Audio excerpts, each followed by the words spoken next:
Thank you. Next question.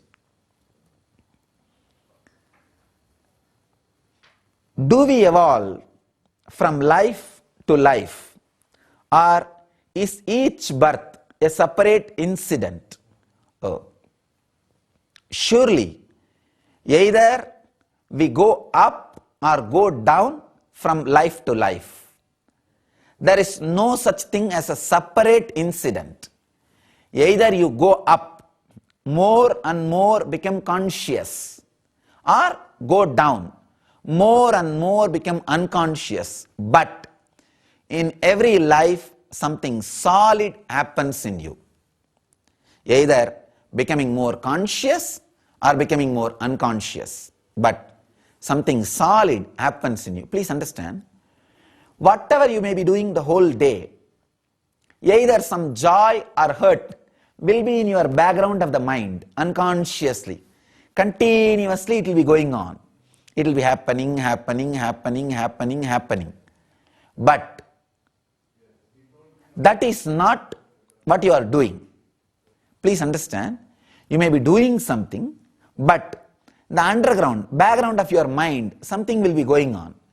Same way, in your life also, whatever you may be doing, the background of your mind, something will be going on. If it is unconscious, you are going lower and lower. If it is conscious awareness, you are going higher and higher. Either you go higher or lower in your life, but life after life, lives are not separate incidents. It is deeply interconnected. It is a connection. It's like how in one life you wake up, fall asleep, wake up, fall asleep, same way. In the eternal life, you take birth, die, take birth, die, take birth, die. That's all. That is the way it happens. Thank you. Next question. If I work towards my purpose in this life, but die before it is fulfilled, can I continue the same purpose in my next life? Please understand, when you are working towards the purpose in this life, even if you die, there is no such thing as break. Only if there is a break, you can use the word continuing. Please understand. Till you find the purpose, till you fall in tune with your bio-memory, there is a break and continuity. Break and continuity. Once you fall in tune with your bio-memory completely, suddenly you will see, even if you leave the body, it is not death. Please understand. It is not death. Even if you leave the body, you will be very clear about the purpose. You will assume the body and everything will happen. So, because there is no break, the word continuity need not be used at all. It will be just like a sleeping and waking up. It will be just sleeping and waking up. As long as you find the purpose, there is a break and continuity. Break and continuity. Once you are in tune with the meaning, once you are in tune with the bio-memory of your life, then suddenly you will see dying is not dying, leaving the body. That is why we say beautifully, in the life of Shiva Bhaktas, death is liberation and celebration. In Varanasi, death is liberation and celebration. All the load associated, responsibilities associated with the body and through the body, you are liberated from it. You are liberated from it. Understand? It's a very powerful process. Whenever you feel excited about life, enjoy your joy and need feeling to live. Whenever life kicks you, whenever you feel disturbed by life, you are totally shaken, enjoy the feeling. You see, when you are shaken by life, for example, some unnatural death in your family, or somebody near and dear one has died, or the wealth is lost, or your name and fame is lost, identity is lost, something when it happens, suddenly you will feel, oh, death is much better than this. death could have been much more easier to be handled than this. At those moments, live death. See that something new is dying. Something new is dying. It's really painful. So at that moments, be aware. If you are aware at those moments, go through that death, whatever is dying in you. When the real death happens in you, it will not be painful. Because when the real death happens, you will see very clearly, what is there to be afraid? There were so many times I felt the real death will be much better. What I thought will be much better is happening now. Let me look into it, go into it. So, whenever you are excited to live that excitement. Whenever you feel it's better to die, again live that feeling, live that low mood, live that depression, live that suffering. When you live the excitement and suffering consciously, you will be prepared for life and death. Please understand, when you feel your purpose is being fulfilled, you are achieving success, so much of excitement about life is there. That excitement about life, if you handle it unconsciously, it is called rajas. If you handle that with awareness, it is called sattva.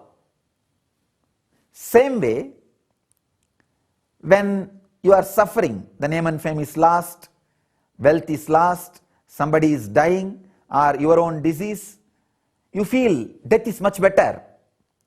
At that moment, that fear, that shrinking feeling, if you handle that feeling unconsciously, it is called tamas, depression, low mood. If you handle that same feeling consciously, it will become sattva, means relaxing, retiring, solid peace in you. All the death which happens in you can lead you to peace. All the excitement which happens in you can lead you to bliss. Please understand? All the excitement which happens in you can lead you to bliss if you handle it with awareness. If you are unconsciously handling, it will only lead to joy, which is not permanent. All the low mood, retractive mood can lead you to peace if you handle it with awareness. It will lead you to depression if you handle it with unawareness. Life, when it happens in you, with awareness, it is bliss. Without awareness, it is only joy. Death, when it happens in you, with awareness, it is peace. Without awareness, it is depression, pain. So look in, when you are completely based at your biomemory, centered at your biomemory, means the purpose of life, meaning of life. Even if you leave the body, it is not death. It is just continuity. If you are not at ease with the purpose or meaning of the life, even if you think you are continuing, it will not be continuity, and there will be enough of breaks. A small incident will be a big break. I have seen people feeling that their whole life is lost if they just change their house. In India, generations people live in the same houses. Forget about same village, same street, same houses. I have seen, for generations people live in the same house. Even if they change the house, they feel their whole personality is shaken, life is shaken. It's almost like a death. It's almost like a death. Even a small change, you cannot take it if you don't know the purpose of life. If you are settled completely settled on your biomemory, even your body changing will not be a big change. If you are not settled with the purpose, even a small house changing will be a big change. Very beautifully Krishna says, changing the body is nothing but changing the cloth. If you are settled in your biomemory, purpose of life, changing the body will be just like changing the clothes. If you are not settled with the purpose of life, meaning of life, even changing cloth will look like a changing body. I have seen many people just changing simple dress. They will feel that whole life is changed. Whole life is different. Please understand, it is how much you are centered on the purpose of your life, biomemory of your life.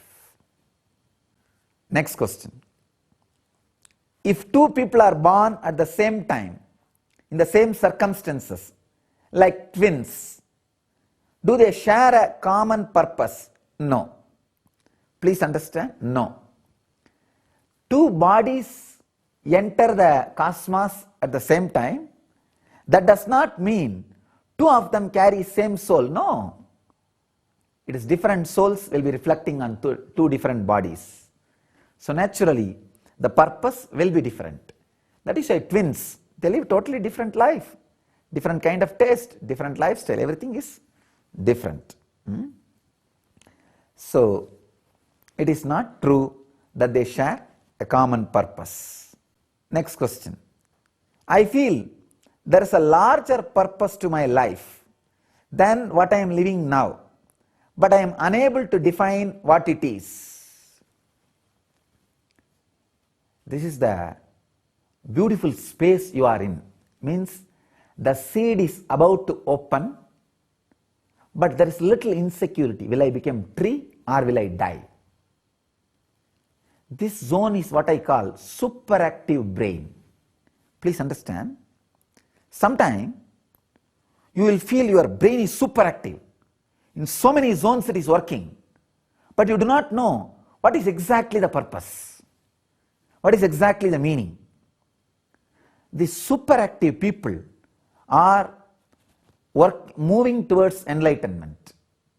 First level, your body and mind feels okay, everything is going well. The second level, suddenly your mind feels too alive and active, and your body does not feel that it will be able to cope up with that mind. And after some time, not only your mind explodes, your body also explodes. Both of them feel that they are in tune and they can cope up with each other. They are expressing their best. That is enlightenment zone. So understand, you are in the second level. You are in the second level. You know there is a larger purpose to your life, but you are unable to define what it is. So at these moments, all you need to do, allow your superactive mind to act, just help your body to cope up with your mind. Do more meditations related to body and biomemory like yoga, physical techniques. Don't work on mind. Don't do techniques related to mind. Do some meditation techniques which is related to grasp body, being physical. You will see you are able to cope up with the mind. Your body physical biomemory will be able to internalize the purpose, higher purpose of your life, which is already smelled by your mind, by your superactive mind, which already your superactive mind has started feeling or getting feelers. Next question. Can you please clarify the term biomemory? Does it relate to the body or mind? Understand,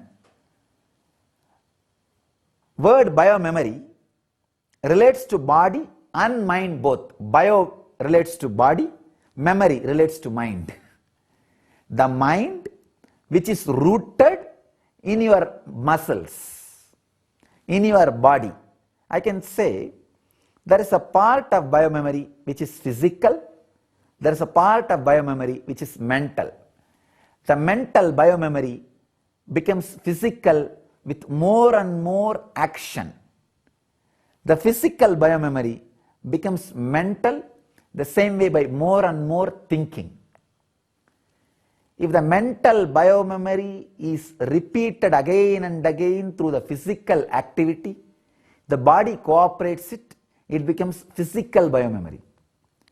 If the physical biomemory things are again and again contemplated, meditated upon, thought through, explored, that becomes mental biomemory. Mental biomemory and physical biomemory falling in tune is Jivan Mukti. Please understand. There is a very powerful technique by Buddha. It's called Vipassana. This is the technique directly to connect your mental biomemory and physical biomemory. Just working on breathing, working on breath. Your breathing connects your mind and body. See, the subtle breathing is mind, physical mind is breathing. So inner thinking, whatever goes on inside, when it expresses itself outside, it's breathing. Whatever breathing is happening outside, what it does inside is thinking. I can say inner breathing is thinking, outer thinking is breathing. So these two are very closely connected. Buddha gives a very powerful technique to make your mental biomemory, physical biomemory in tune with each other, just to create synchronicity, to make both fall in tune with each other. The Vipassana technique. It's a very powerful process. If you can work with Vipassana, I'll explain. It's a very simple technique. All you need to do is be aware of your physical movement, breathing movement, and mental movement. That's all. Very simple technique. Sit as long as you can, being aware of physical movements, like a belly going up and down, and breathing going in, turning, going out, turning. Same way, mental movement. Whatever is happening inside, just be. Just see. Be aware of these three: physical, breathing, and mental. This powerful method, Vipassana, makes your mental biomemory, physical biomemory in tune with each other. So, biomemory is physical and mental. It's a strong connection between these two. Thank you.